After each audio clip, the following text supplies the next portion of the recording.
Hello Gramheads and Cowpokes. Today we're taking a look at the newly released RevolVR 3 on the Steam Marketplace.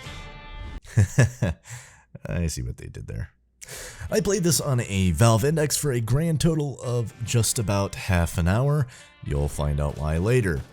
RevolVR 3 is a rootin' tootin' shootin' VR game with a classic arcade duck and cover style. It takes place in a very steampunky, industrial-esque Western fantasy world dominated by robots and revolvers. There is limited customization, a couple mini-games to play, a saloon to socialize in, and multiplayer shooting action.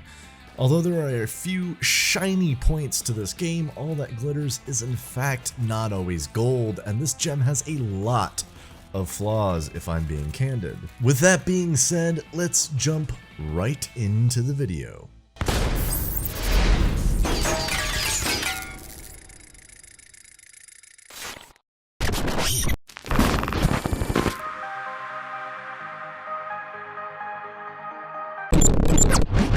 Oh, RevolVR. I wanted to like this game, I really did. The trailer looked awesome, and I loved the original concept that they came up with this like weird steampunky dystopian western fantasy world. The graphics are a joy to look at too, so I figured this was going to be a slam dunk. Boy, was I wrong. Before I start tearing into this game, I do want to note that there are good things to say that I really liked about this game, and some things that are less the game's fault, as they're just simply due to a lack of players. First and foremost, the graphics look really good. They're not super realistic, they're slightly cartoony and easy on the eyes. It fits the style of the game perfectly. The music in this game is also very well executed. The Western rock-style jamming in the background is exactly what I expected to hear when I imagined walking into this kind of industrial Western saloon, and it immediately made me feel immersed in the game. The environment in the saloon is metallic yet somehow still lighthearted and inviting in its own unique way.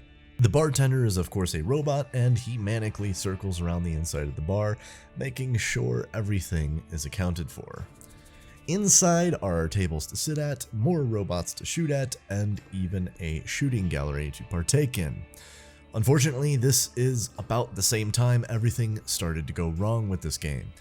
I wish it had continued doing so well, because I wanted so badly to like this game, but I just couldn't. So I tried to jump into a random game with strangers, and I waited, and waited, and waited some more. And then I didn't, because no one is online playing this game. So I got partnered up with a bunch of bots, which is fine. I wasn't super let down by not being matched with human players. I had fun for about the first 30 seconds of playing until I realized that the gunfights are just, well, they're just not good. The gunplay isn't remarkable, the reloading is automatic, the guns are stuck to your hands, you can't move at all except for ducking behind cover, there's absolutely no recoil on the guns whatsoever, and I just wanted it to end as quickly as it had begun. Begrudgingly, I pressed on, knowing I must continue.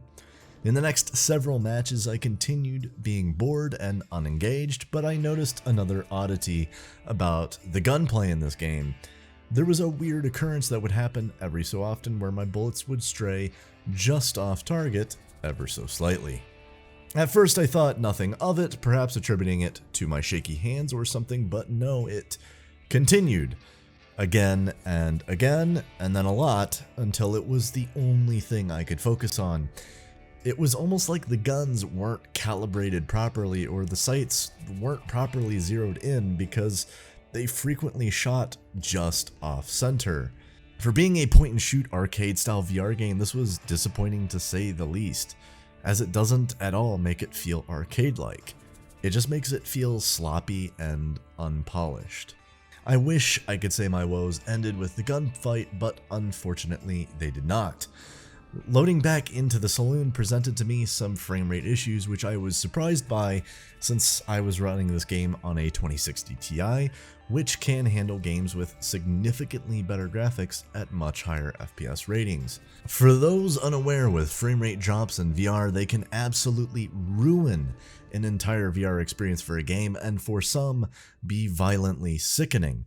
So I immediately opened the settings to try and lower the graphics in an attempt to save the experience, only to discover there's no graphics settings at all. Literally none, not a single one. The only way to change it would be to take my headset off, minimize the game, and manually change the SteamVR graphics settings on my Valve Index, and that's assuming SteamVR wouldn't need to restart based on what I modified. Now frustrated and suffering from what felt like poorly optimized graphics, I decided to press on anyway, attempting to discover what these minigames were all about. I found the shooting gallery, and that was fun literally only the first time, and then got boring very fast once I realized there's just nothing else to it and no one to compete with. I sat at a table and spun the circular rotary in the center for Russian roulette, but I had no one to play with, and then I looked at my cards and flipped emojis on a table with no one to see them. This is also the point where I found out there was absolutely no finger tracking whatsoever, which is disappointing to say the least, since that's honestly pretty standard in any VR games worth their weight nowadays.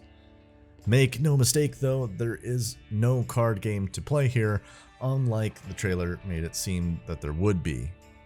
These cards only display emojis, that's it, that's all they do.